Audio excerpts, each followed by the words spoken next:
Lloyd ரெஃப்ரிஜரேட்டர்ல இருக்கிற rapid freeze technology வரும் 29 நிமிஷத்துல ஐஸர் ரெடி ஆக்கிடும்.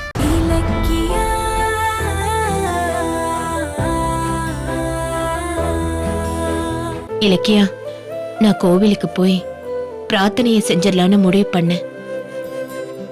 என்னோட நீயும் கோயிலுக்கு வாயே. நானா?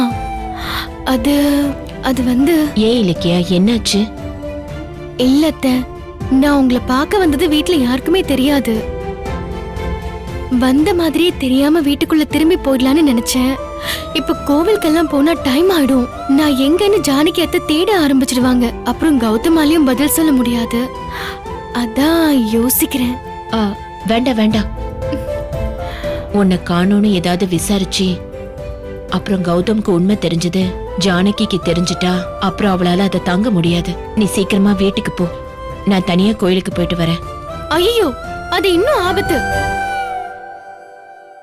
நீங்க வெளியே போய் அந்த எஸ்கே ஆளுங்க உங்களை பார்த்தாங்கன்னு வைங்க, பெரிய வம்பா போயிடும். இப்ப என்ன பண்றது? சரிங்க அத்தை, வாங்க, நானும் கோவிலுக்கு வரேன், போலாம்.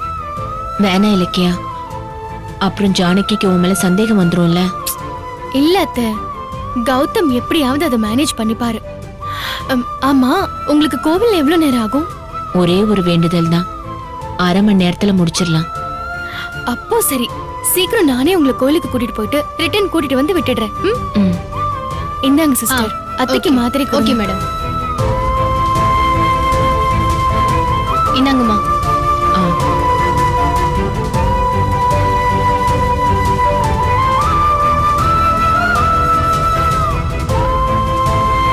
அத்தை, மாத்திரை போட்டு கொஞ்ச நேரம் கழிச்சு தான் நீங்க டிஃபன் சாப்பிடணும். சிஸ்டர், இதெல்லாம் கொஞ்சம் எடுத்து வச்சிருங்க. Okay madam. கோயிலுக்கு போறப்போ நானே அத்தைக்கு டிஃபன் வாங்க. சரிங்க மேடம். அத்தை, வாங்க போலாம். அம்மா, வீட்டை கொஞ்சம் பத்திரமா பாத்துக்கோமா. சரிங்கம்மா, நான் பாத்துக்கிறேன். வாங்க அத்தை.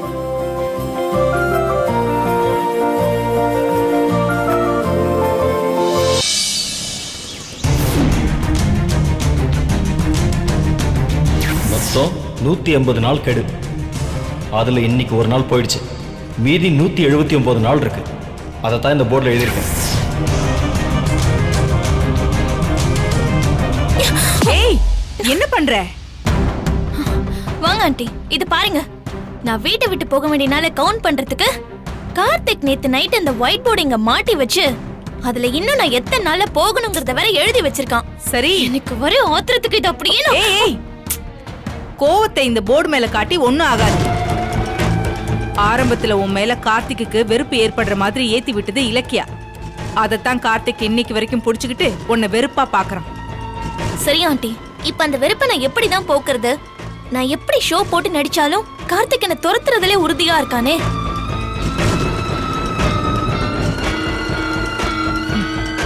அதுக்கு தான் நான் ஒரு ஐடியாவோட வந்திருக்கேன். என்ன ஐடியா ஆண்டி? அண்ணி கௌதமியும் கார்த்திக்கும் கூட்டிக்கிட்டு கோயிலுக்கு போறாங்க. நாமளும் அங்க போலாம். நாமளுமா? எதுக்கு ஆண்டி? கார்த்திக் என்ன பார்த்தானா கோவில்னு கூட பார்க்காம காய்ச்சி மூச்சுன்னு கத்துவான். அவன் கத்துவான்னு நினைச்சு நீ அப்படியே விட்டுட்டா இந்த வீட்ல நீ நிரந்தரமா இருக்க முடியாது. கத்துற வாயை சுத்து போடணும், அப்பதான் அவன் அடங்குவான். என்ன ஆண்டி சொல்றீங்க? எனக்கு புரியல. வாய்ப்பு கிடைக்கும் போதெல்லாம் நீ நல்லவ மாதிரி கார்த்திக் கண்ணுல பட்டுக்கிட்டே இருக்கணும். அப்பதான் அவனுக்கு உன் மேல இருக்கிற வெறுப்பு குறையும். கேட்கறதுக்கு நல்லாதான் இருக்கு, ஆனா கோவில்ல போய் என்ன பண்றது? அதுக்கு ஏற்கனவே ஒரு திட்டத்தை யோசிச்சு வச்சுட்டேன். என்ன திட்டம்? சொல்றேன்.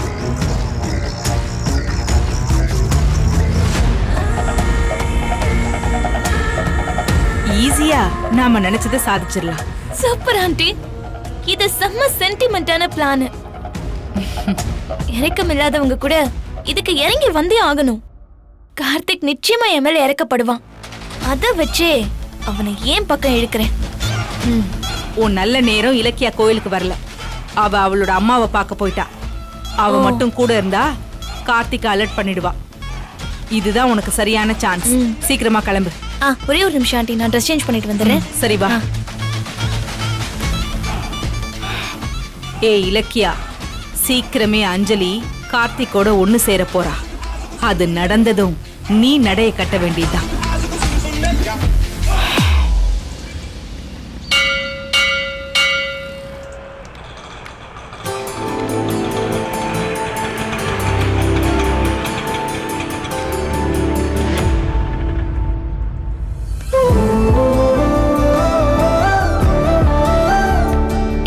சரிம்மா. வாங்க அத்தை.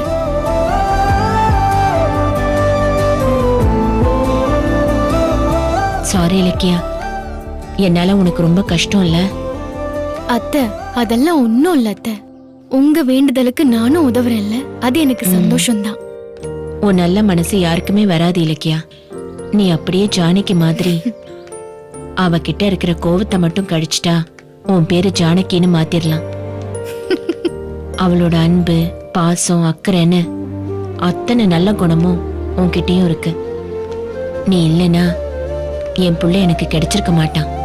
ரொம்ப நன்றி இலக்கியா. அத்தை நீங்க பாராட்டுற அளவுக்கு நான் ஒண்ணுமே பண்ணல அத்தை. நீங்க தான் அம்மான்னு கௌதம்க்கு வேணா தெரிஞ்சிருக்கலாம், ஆனா இந்த உலகத்துக்கு தெரியாதே. 4 பேருக்கு மத்தியில கௌதம் என் புள்ளன்னு உங்க வாயால சத்தமா சொல்ல முடியலையே. அந்த கவலை எனக்கு இன்னும் இருக்கு அத்தை. சீக்கிரமே என் கவலை தீரும். ஜானகி அத்தை சம்மதத்தோட கௌதம் உங்க புள்ளன்னு இந்த ஊருக்கே தெரியும். தெரிய வைப்பேன் அத்தை. ஐயோ அத்தை, என்னாச்சு அத்தை? ஐயோ அத்தை. அத்தை வலிக்குதா? மருந்து ஏதாச்சும் வாங்கிட்டு வருவா? வேணாம் இலக்கியா, கால்ல தான் அடிச்சுக்கிட்டேன், விட. கௌதம பத்தி ஊருக்கே தெரிய வைப்பேன்னு சொன்னப்பதான் கால்ல அடிச்சுக்கிட்டேன். இது ஏதாவது அபசகுணமா இருக்குமோ? நீ சொல்றதுக்கு முன்னாடி கௌதமோட பிறப்பு ரகசியம் வெளியே தெரிஞ்சிருமோ? என்ன அத்தை? சும்மா கால் அடிச்சதுக்கெல்லாம் இப்படி பயந்துட்டு இருக்கீங்க? இது எதேச்சையா நடந்தது. நீங்க வாங்க போலாம். சரி வா. பாத்து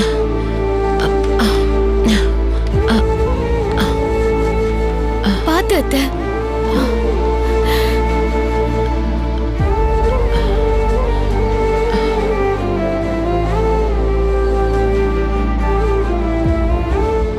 அத்தை இப்ப சொல்லுங்க அத்தை, சாமி கிட்ட என்ன வேண்டுதல் வச்சிருக்கீங்க? 100 விளக்கு ஏத்துறதா, இல்ல 500 தேங்காய் உடைக்கிறதா, இல்ல 48 முறை கோவில சுத்தி வர்றதா? சொல்லுங்க அத்தை. அதெல்லாம் எதுக்கு இலக்கியா? நான் வேண்டிக்கிட்டது பாவை விளக்கு அடிப்பிரதர்ஷனம். என்ன சொல்றீங்க? பாவை விளக்கு அடிப்பிரதட்சணமா? கையில அப்படியே விளக்கு வச்சுக்கிட்டு கால ஒவ்வொரு ஸ்டெப்பா எடுத்து வச்சு நடப்பாங்களே, அதுவா? அத்தை உங்களுக்கு கால்ல வேற அடிபட்டிருக்கே அத்தை. அதெல்லாம் பரவாயில்லம்மா. என் புள்ள கௌதம 30 வருஷமா ஒவ்வொரு அடியா எடுத்து வச்சு தேடி வந்து கண்டுபிடிச்சிருக்கேன். அத நினைச்சு புரிஞ்சுதான் பாவை விளக்கு அடி பிரதட்சணை செய்ய போறேன். அத்தை உங்க உடம்பு இருக்கிற நிலைமையில எப்படி அத்தை பாவை விளக்கு அடி பிரதட்சணம் பண்ணுவீங்க? 3 முறை கோவில சுத்துவீங்களா? உங்க கால்ல வேற அடிபட்டிருக்கு. இல்ல அத்தை, எனக்கு இது சரியா படல. இன்னைக்கு இந்த வேண்டுதல் பண்ண வேண்டாம். இங்க பாருங்க, உங்க உடம்பு நல்லா இருந்து வந்து நிறைவேற்றிக்கலாம். வாங்க இப்ப சாமியை கும்பிட்டு வீட்டுக்கு போலாம். இல்ல இலக்கியா, கோவில் வரைக்கும் வந்துட்டு வேண்டுதலை நிறைவேத்தாம போறது நல்லதில்ல.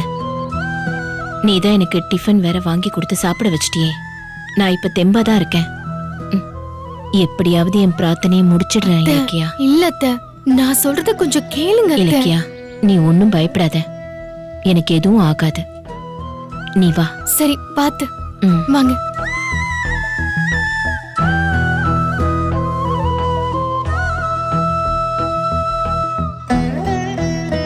அத்தை இந்தாங்க.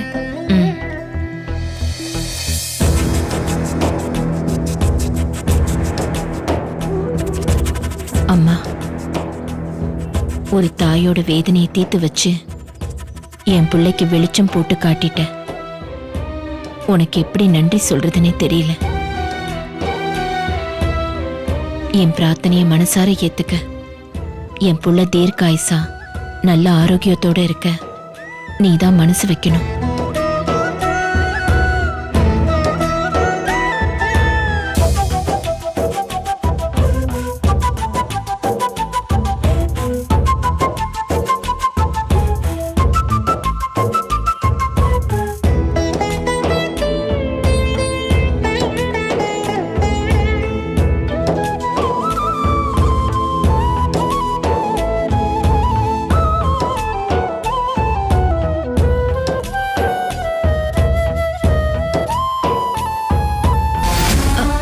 அத்தை அத்தை, ஐயோ அத்தை அத்தை, என்னாச்சு அத்தை? என்னாச்சு? லேசா தலை சுத்துது இலக்கியா. என்ன அத்தை சொல்றீங்க? நீங்க முதல்ல கொஞ்சம் ரெஸ்ட் எடுங்க. வாங்க. இல்ல இலக்கியா, பிரார்த்தனையை ஆரம்பிச்சுட்டு பாதையில நிறுத்தக்கூடாது. அ, எப்படியாவது நான் நிறைவேற்றிடுறேன். ஐயோ அத்தை, உங்களால முடியல. நான் தான் இன்னைக்கு வேண்டுதல் பண்ண வேண்டாம்னு அப்பவே சொன்னேன்ல. பாருங்க இப்ப என்ன ஆச்சுன்னு. நீங்க கிளம்புங்க, வீட்டுக்கு போய் ரெஸ்ட் எடுக்கலாம். வாங்க. இல்ல இலக்கியா, கொஞ்ச நேரம் கழிச்சு நான் மறுபடியும் அடிப்பிரதட்சணம் செய்யறேன். நாம இதை முடிக்காம போக கூடாது. அத்தை, இனிமே என்ன ஆனாலும் உங்களை நான் விட போறது இல்ல. நீங்க பேசாம இருங்க. சொன்ன கேளு இலக்கியா, இது என் பிள்ளைக்காக செய்யறது. இதுல நான் தோத்துட்டா அப்புறம் ஏதாச்சும் விபரீதம் ஆயிடும். அத்தை ப்ளீஸ் அத்தை, வேணாம், போலாம் வாங்க. இல்ல இலக்கியா, நான் வேண்டுதலை நிறைவேற்றி ஆக்கணும், புரிஞ்சுக்க.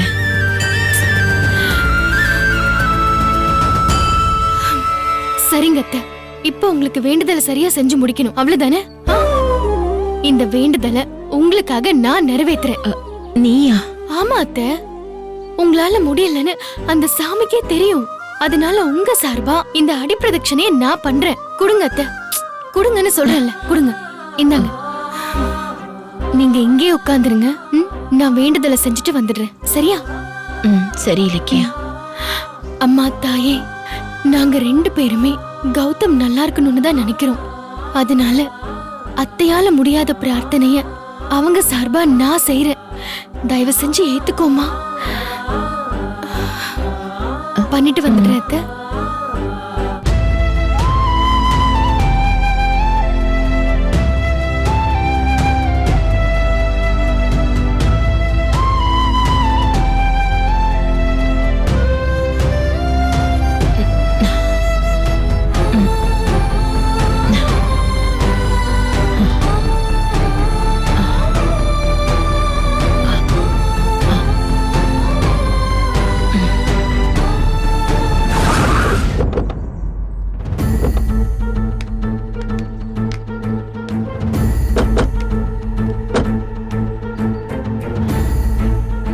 கௌதம், சொல்லு ஜானு. இலக்கியா நம்ம கூட வராதது ஒரு குறையாதான் இருக்கு.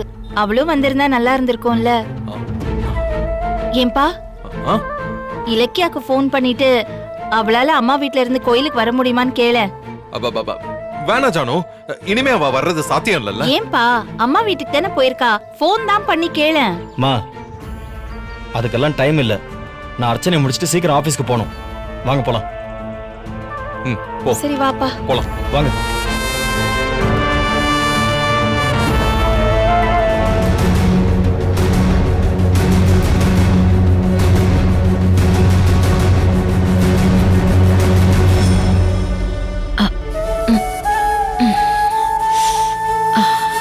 அத்தை, நீங்க எதுக்கு எந்திரிக்கிறீங்க? மறுபடியும் மயக்கம் வந்துட்டு போகுது. போய் உட்காருங்க அத்தை. என் வேண்டுதலை நீ செய்யறதே பெருசு. இதுல நான் உட்கார்ந்துட்டு வேடிக்கை பார்க்க முடியுமா? சாமி என்ன நினைக்கும்? என் மனசு கேட்க மாட்டேங்குது இலக்கியா. அத்தை, அடிக்கடி என்ன உங்க மக மாதிரின்னு சொல்லுவீங்கல்ல. மக அம்மாக்காக உதவுறத சாமி தப்பா நினைக்காது. நீங்க போய் உட்காருங்க, போங்க. உன்கிட்ட பேசி ஜெயிக்க முடியுமா? சரி, நான் மெதுவா நடந்து போய் சாமி கும்பிட்டுட்டு இருக்கேன். நீ சுத்தி முடிச்சிட்டு வா. சரி, நீங்க பார்த்து ஜாக்கிரதையா இருங்க, சரியா? சரி இலக்கியா, நீ பார்த்து வா. நீங்க போயிட்டு வாங்க.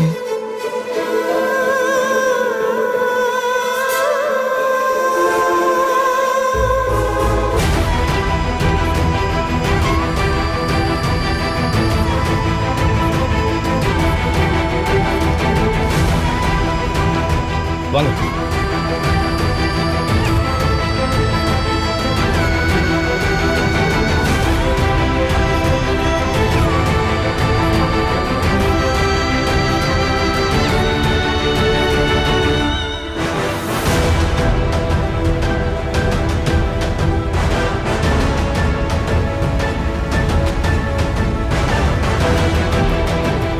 ஐயோ, இலக்கியா கோயிலுக்கு வந்திருக்கா. நான் அவன் அம்மா வீட்டுக்கு போயிருக்கான்னு சொல்லி தானே ஜானு கிட்ட சமாளிச்சிருக்கேன். இப்ப என்ன பண்றது? கௌதம், ஆ? என்னப்பா தலையில கை வச்சிருக்க? அது வந்து ஜானு, உன்ன மாதிரி நானும் சூளத்தை பார்த்து கும்பிட்டேன் ஜானு. அப்படியா? சரி வா, குடுப்பாரு. ஆ, ஆ. கௌதம், பாப்பா போலாம் உள்ள. ஜானு, இல்ல அது வந்து காரை லாக் பண்ண மறந்துட்டேன். நீங்க போங்க, நான் வந்துடுறேன். இல்லையே, லாக் பண்ண மாதிரி தானே இருந்தது. இல்லடா எனக்கு என்னமோ டவுட்டா இருக்கு. நான் போய் செக் பண்ணிட்டு வந்துடுறேன். நீங்க போங்க சாமி சரி வா கும்பிடுங்க. சீக்கிரமா நீ போப்பா.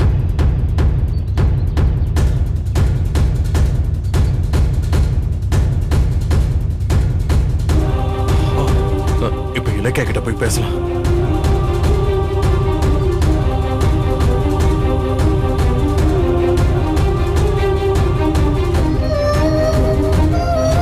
இலக்கியா, கௌதம் நீங்க எங்க இங்க? அதான் நான் கேட்கணும். அம்மாக்கு மாத்திரை கொடுக்க போறேன்னு சொல்லிட்டு நீ இங்க வந்திருக்க. நான் மட்டும் வரலங்க, ரேவதி அத்தையும் தான் வந்திருக்காங்க. என்ன சொல்ற, அம்மாவா? ஷோ, அவங்க எதுக்கு இங்க வந்தாங்க? எதுக்கு இப்ப இப்படி கோயிலுக்கு வந்தீங்க? ஏங்க, அத்தை தான் உங்களை பெத்த அம்மாங்கிற உண்மை தெரிஞ்சு அவங்கள நீங்க அம்மான்னு கூப்பிட்டா இந்த கோவில்ல அடிப்பிரதட்சணம் செய்யறதா அத்தை சாமி கிட்ட வேண்டியிருக்காங்க. அவங்களுக்கு நான் மாத்திரை கொடுக்க போனப்ப அதை பத்தி சொல்லி உடனே கோவிலுக்கு கிளம்புறேன்னு சொன்னாங்க. அவங்கள எப்படி தனியா விடுறதுன்னு நானும் கோவிலுக்கு வந்து அவங்களுக்கு பதிலா இப்ப நான் அடிப்பிரதட்சணம் பண்ணிட்டு இருக்கேன். அம்மா நீங்க இங்க என்ன பண்றீங்க? கோயிலுக்கு வர்றதா இருந்தா என்கிட்ட ஒரு வார்த்தை சொல்ல மாட்டியா? ஏன் என்னாச்சு? ஷோ, ஜானுவும் கார்த்திக்கும் கூட கோயிலுக்கு வந்திருக்காங்க. ஐயோ என்ன சொல்றீங்க? ரேவதி அத்தை கூட என்ன பேசவே கூடாதுன்னு ஜானகி அத்தை சொன்னாங்களே, இப்ப மட்டும் என்ன அவங்க அவங்களோட பார்த்தாங்கன்னா ரொம்ப பெரிய பிரச்சனை ஆயிடுமே. என்னங்க இது? நீங்க எதுக்கு கோவிலுக்கு வந்தீங்க? நானும் ஜானும் ஒண்ணா இருக்கிற போட்டோ உடைஞ்சது அவசகுணமா இருக்குன்னு கோயில அர்ச்சனை பண்றதுக்காக ஜானு எங்களை கூட்டிட்டு வந்திருக்காங்க. ஏங்க, நான் எங்கன்னு அத்தை கேக்கலையா? கேட்காம இருப்பாங்களா? உன் அம்மாக்கு உடம்பு சரியில்லை, அவங்கள பார்க்க நீ போயிருக்கேன்னு சொல்லி சமாளிச்சிருக்கேன். எனக்கு ஒரு போன் பண்ணியாவது சொல்லிருக்கலாம்ல. ஏங்க, நீங்க வருவீங்கன்னு எனக்கு எப்படி தெரியும்? நீங்களாவது ஒரு ஃபோன் பண்ணிருக்கலாம்ல. நீ தப்பு செஞ்சுட்டு என்ன குத்த சொல்றியா? நீ ரேவதி அம்மாவை இங்க கூட்டிட்டு வருவ, ஜானு என்ன கூட்டிட்டு வருவாங்கன்னு எனக்கு தெரியுமா என்ன? ஐயோ, சரி, நீங்க வேண்டுதல நிறைவேற்றினது போதும், உடனே 2 பேரும் கிளம்புங்க. அம்மா எங்க? ஏங்க, அத்தை சாமி கும்பிடுறதுக்காக சன்னதிக்கு போயிருக்காங்க. ஷுயோ, ஜானு அங்கதான் போயிருக்காங்க. ஐயோ, என்னங்க சொல்றீங்க? அவங்கள பார்த்தா ஏதாவது பெரிய பிரச்சனை ஆயிடுமே, இப்ப என்ன பண்றது? ஆமா, இப்ப சொல்லு. சரி வா, முடிஞ்சா 2 பேரும் சந்திக்காத மாதிரி பண்ணலாம் வா. ஐயோ கௌதம், இந்த வேண்டுதல் முழுசா நிறைவேறலனா அத்தை ரொம்ப ஃபீல் பண்ணுவாங்க கௌதம். நீங்களே எப்படியாவது மேனேஜ் பண்ணுங்க. ஷோ, என்ன எல்லாரும் சேர்ந்து ஏன் இப்படி டென்ஷன் பண்றீங்க? சரி, நான் போறேன். ஆ,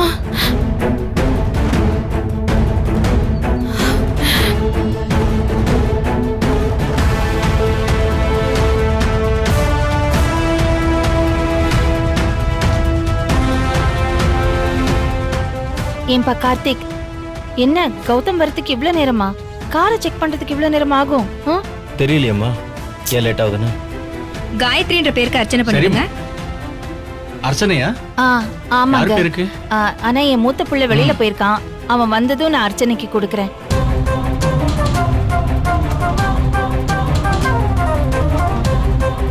அம்மா, இதான் கடைசி பூஜை. திரும்ப 11 மணிக்கு தான் திறப்போம். இப்பவே அர்ச்சனையை முடிச்சுக்குங்க.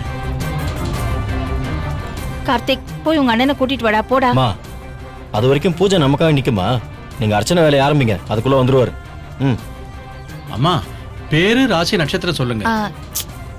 கார்த்திக், கார்த்திக், கும்பராசி, சதய கும்பராசி, நட்சத்திரம். சதய நட்சத்திரம். ஆமா.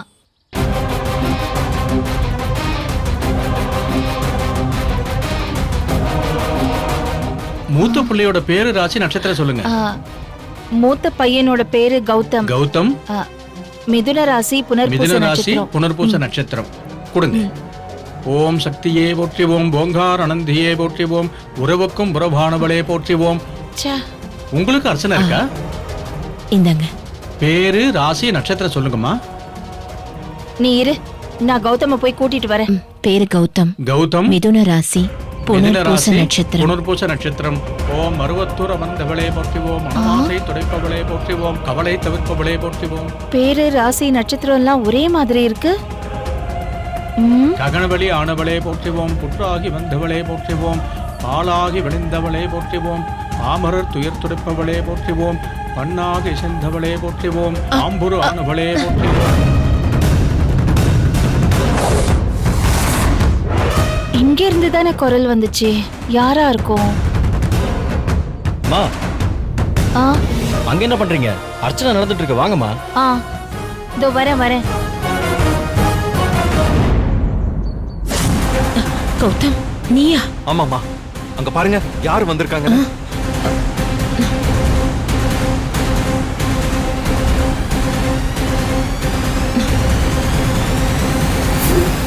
இந்த வீடியோ உங்களுக்கு பிடிச்சிருந்தா லைக் பண்ணுங்க, கமெண்ட் பண்ணுங்க அண்ட் ஷேர் பண்ணுங்க. மறக்காம சரிகமா டிவி ஷோஸ் தமிழை சப்ஸ்கிரைப் பண்ணுங்க.